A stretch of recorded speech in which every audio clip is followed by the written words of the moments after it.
L'Afrique en bref, le tout dernier numéro de cette semaine, mesdames et messieurs. Nous sommes vendredi 14 juin 2024. Bienvenue à tous.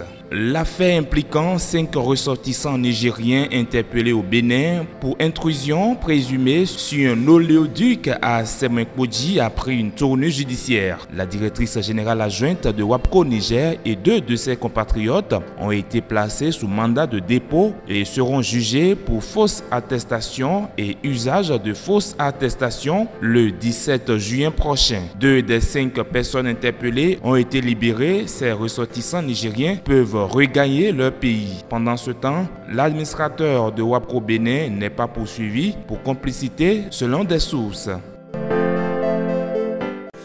42 personnes ont été tuées dans une nouvelle attaque attribuée au groupe Forces démocratiques alliées dans l'est de la République démocratique du Congo le jeudi 13 juin. Le colonel Alain Kiwewa Mitela a confirmé que les faits se sont déroulés dans la région de Beni. Ce dernier massacre porte à près de 150 le nombre de personnes tuées par les ADF dans le nord de la province du Nord Kivu depuis le début du mois de juin.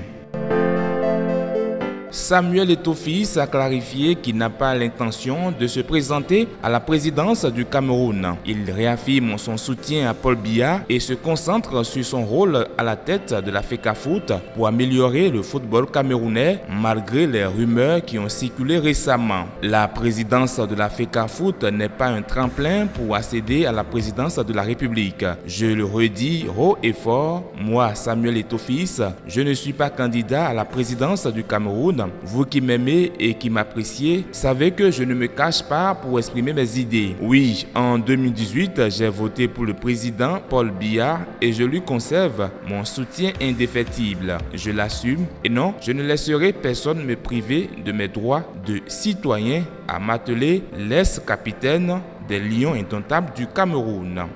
Et c'est tout pour ce rendez-vous de l'actualité africaine. Merci pour l'attention et à lundi prochain.